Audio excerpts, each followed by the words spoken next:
Talking CRM with Jeff and David, getting the best value for the whole organization from your integrated CRM and accounting systems. David Beard, CRM Principal, and Jeff Richards, Head of Training Program Development for Sage CRM, spend time chatting with customers, resellers, and others about Sage CRM in action around the globe. Today, as usual, I'm joined by my colleague Jeff. Hello, Jeff. Hello everyone. And from Worcester, here in the UK, is Danny Lewis from Qmulus Solutions. Hi, Danny. Hello. Qmulus talk about themselves as the specialist CRM provider in the UK and indeed further afield too. A real passion and a real long-term history with the Sage CRM product. So we'll be speaking today on all sorts of themes, and I hope you can stay with us for the next episode or three to understand Danny and what he brings to the market.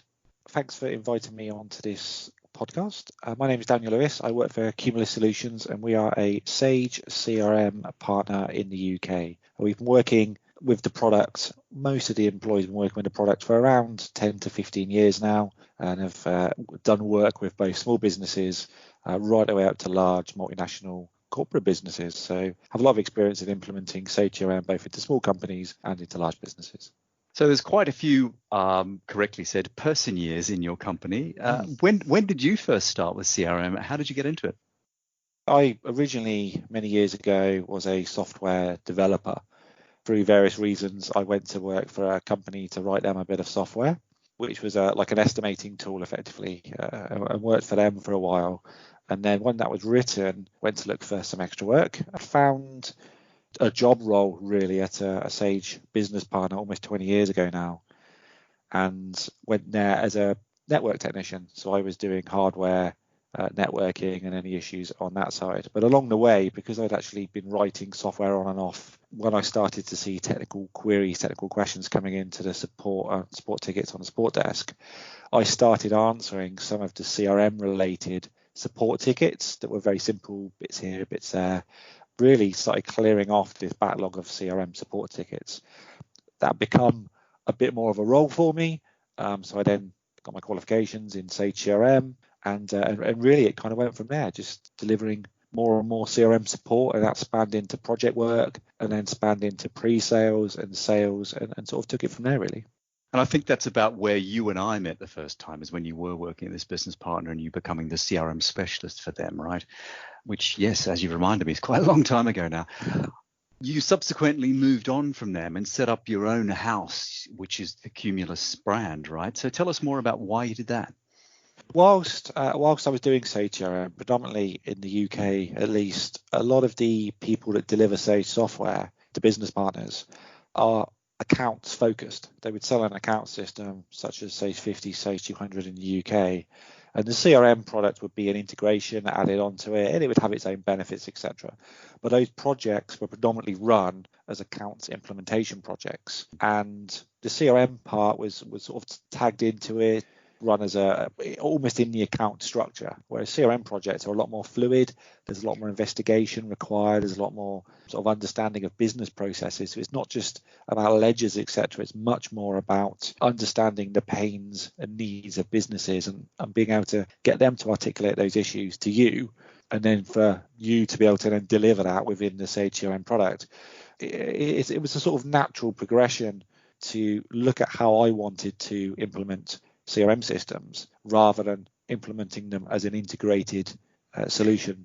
It's interesting you say that. We've talked on a couple of the other episodes with other partners about this idea that CRM is much more a grey area rather than a binary implementation. Do you need a chart of accounts? What reports do you need? Is that your interpretation of it as well? 100%, yes, exactly right. And not only that, but the CRM system is quite often like a sort of living, breathing thing. It's always changing and evolving. And your relationship with customers is a journey for both of you as a partnership, not just I'm providing some software and support if it goes wrong.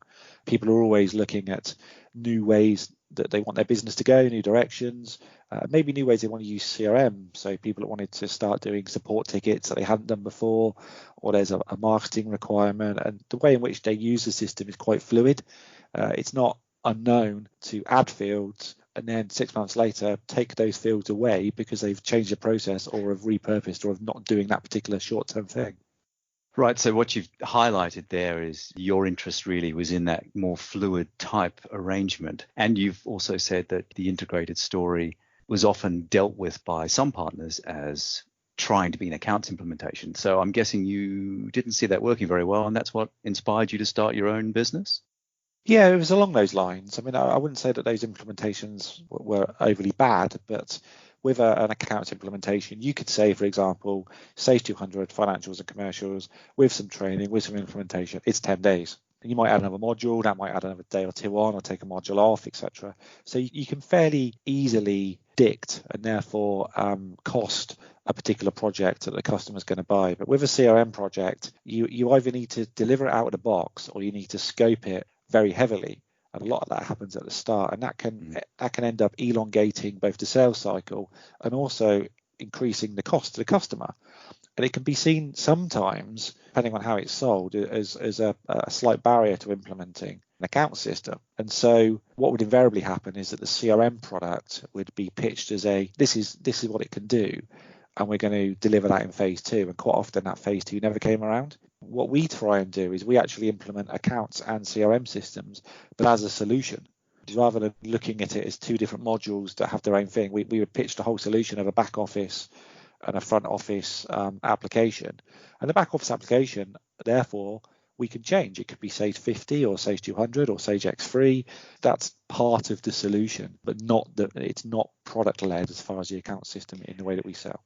So you very much lead with CRM being the core, the beginning point, the entry to it all, and then you would apply the accounts implementation within that. Has that been a recipe for success for you then in your business?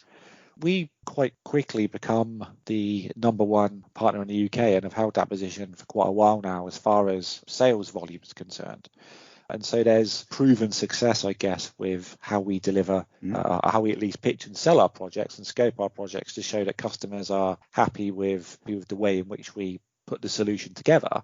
That's been ongoing in where we sit with that. And we've consistently sold quite a lot of the CRM seats in the UK, and we've grown to be a business partner that pretty much all of the other business partners know about. But we're also on top of that trusted, or we like to think we're trusted within the community, being able to give advice and direction about whether the product's suitable, what can it do, what can't it do. And that sort of led into our additions and add-ons that we've been providing both for our customers and other business partners.